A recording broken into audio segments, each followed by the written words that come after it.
자, 인류 최초의 살인사건 하면 딱 떠오르는 이름이 있죠? 바로 카인과 아벨. 다들 한 번쯤은 들어보셨을 거예요. 근데요, 우리가 이 이야기를 정말 제대로 알고 있는 게 맞을까요? 어쩌면 우리가 안다고 생각했던 것보다 훨씬 더 깊고 또 놀라운 미스테리가 이 안에 숨겨져 있을지도 모릅니다. 오늘 그 비밀의 문을 한번 같이 열어보시죠. 네, 그럼 바로 본론으로 들어가 볼까요? 시작부터 제가 아주 흥미로운 질문 하나 던져볼게요. 가인과 아벨, 이 두 사람 혹시 쌍둥이였을 수도 있다? 이런 생각 해보신 적 있으세요? 이게 그냥 뜬구름 잡는 소리가 아니거든요. 이 질문 하나만으로도요, 우리가 아주 당연하게 여겼던 이야기의 첫 장면이 완전히 다르게 보이기 시작합니다. 오늘 이야기는 이렇게 네 가지 흐름으로 따라가 볼 겁니다. 먼저 그들의 미스테리한 탄생부터 시작해서요. 비극의 원인이 된 재물 이야기, 그리고 결국 벌어진 범죄와 그 형벌. 마지막으로 이 사건이 인류에게 남긴 두 개의 전혀 다른 유산까지 하나씩 차근차근 짚어보겠습니다. 자, 그럼 첫 번째 파트입니다. 의문의 탄생, 두 형제의 기원을 둘러싼 여러 가지 논쟁들 속으로 한번 들어가 보죠. 바로 여기서부터가 진짜 흥미로워집니다. 성경 원문을 아주 꼼꼼하게 뜯어보면요. 하와가 카인을 낳고 나서 아벨을 낳을 때 다시 임신하여라는 말이 없어요. 쏙 빠져 있습니다.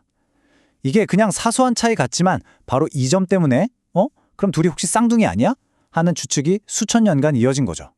그런데 말이죠. 여기서 끝이 아닙니다. 이보다 훨씬 더 과격하고 충격적인 이론이 있었어요. 그게 뭐냐면 카인이 사실은 뱀의 씨앗, 그러니까 뱀의 자식이었다는 주장입니다. 아니, 뱀의 자식이라니 이게 도대체 무슨 소리일까요? 좀 황당하게 들리죠? 근데 이걸 이해하려면 당시 사람들이 생각했던 에덴의 뱀이 어떤 존재였는지를 알아야 합니다. 우리가 지금 생각하는 그런 그냥 기어다니는 파충류가 아니었어요. 고대 전승을 보면요. 이 뱀은 말을 할 줄 알았고 심지어 두 발로 똑바로 서서 걸어다니기까지 했다고 합니다. 그러니까 인간을 깨어낼 만큼 아주 지적인 존재였던 거죠. 이런 배경을 알고 나면 그래서 저런 파격적인 해석도 나올 수 있었겠구나 하고 조금은 고개가 끄덕여집니다. 자, 이제 이야기의 가장 핵심적인 부분으로 들어가 보겠습니다. 이 모든 비극을 촉발시킨 바로 그 사건이죠. 신에게 바친 두 형제의 재물. 과연 여기서 무슨 일이 있었던 걸까요? 여기 보시면 두 형제가 바친 재물이 딱 비교가 되죠. 농부였던 카인은 자신이 기른 땅의 소산을 가져왔고 목자였던 아벨은 자기 양떼의 첫 새끼, 그것도 가장 좋은 부위인 기름을 바쳤습니다. 겉으로만 보면 둘 다 자기 직업에서 얻은 쾌상의 결과물을 정성껏 바친 것처럼 보이잖아요. 그런데 그 결과는 정말 극과 극으로 갈렸습니다. 바로 이 부분입니다. 수천 년 동안 사람들이 계속해서 물어왔던 질문이죠. 도대체 왜 신은 카인의 재물은 거절했을까요? 곡식이라서? 아니면 양이 아니라서? 단순히 재물 그 자체가 문제였을까요? 아니면 우리가 보지 못하는 뭔가 더 깊은 이유가 있었던 걸까요? 이 질문에 대한 신의 대답을 보면요. 이게 재물의 종류 문제가 아니었다는 게 명확해집니다. 핵심은 카인의 마음이었어요. 그의 태도.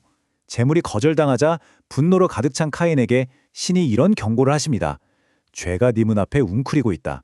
죄의 소원은 네게 있지만 너는 죄를 다스려야 한다. 이 말은 즉 진짜 문제는 재물이 아니라 이미 카인의 마음속에서 꿈틀대고 있던 그 죄의 욕망이었다는 거죠. 하지만 그 경고는 결국 무시됐습니다. 그리고 이야기는 피할 수 없는 파국을 향해 달려가죠.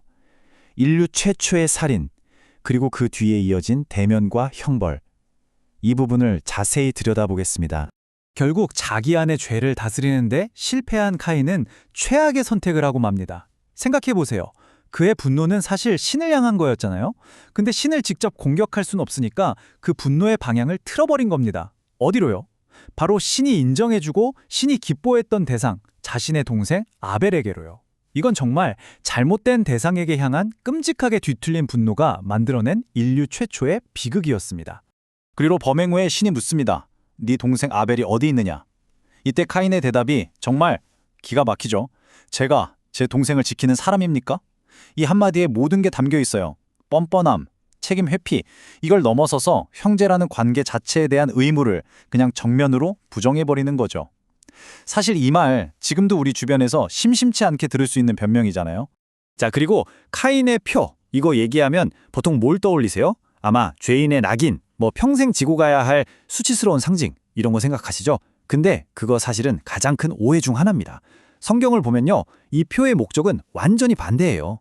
벌을 주기 위한 게 아니라 오히려 카인을 보호하기 위한 표식이었습니다. 다른 누군가가 카인을 보고 네가 내 형제를 죽였으니 나도 널 죽이겠다 이런 식으로 사적인 복수를 하지 못하게 막는 장치였던 거죠. 심판은 인간이 아니라 오직 신의 몫이라는 걸 보여주는 아주 신성한 표시였던 겁니다. 놀랍죠? 자, 이제 마지막 파트입니다. 이 끔찍한 사건 하나가 인류의 미래를 어떻게 두 갈래 길로 나눠 놓았는지 그 서로 다른 유산을 한번 따라가 보겠습니다. 이 표를 보시면 그 두 갈래 길이 정말 명확하게 보입니다. 먼저 카인의 후손들을 보세요. 와, 정말 화려합니다. 최초로 도시를 만들고 가축을 치는 법을 개발하고 악기를 다루는 예술을 만들고 심지어 날카로운 철기구까지 만들어내죠. 그야말로 눈부신 세상적인 성공, 문명의 발전을 이끌어갑니다. 그런데 아벨을 대신해서 태어난 새로운 아들 셋의 후손들은요? 그들에 대한 기록은 딱 한 줄입니다. 그때 비로소 사람들이 여호와의 이름을 부르기 시작했다. 카인의 후손들이 걸어간 그 길이 결국 어디로 향하는지 그의 후손인 라멕이라는 인물의 노래에서 아주 소름 끼치게 드러납니다. 이 사람이 뭐라고 하냐면 카인을 해친 자는 벌을 7배나 받겠지만 나 라멕을 해치는 자는 77배의 벌을 받을 것이다. 이건 뭐예요? 자기 조상보다 자기가 훨씬 더 대단하고 자기 폭력은 더 정당화된다는 그야말로 교만과 폭력이 극에 달한 끔찍한 자랑인 거죠. 이렇게 세상이 점점 폭력과 교만으로 어두워져 갈 때 신은 새로운 희망의 씨앗을 준비합니다. 바로 죽은 아벨을 대신할 다른 씨앗, 셋의 탄생입니다.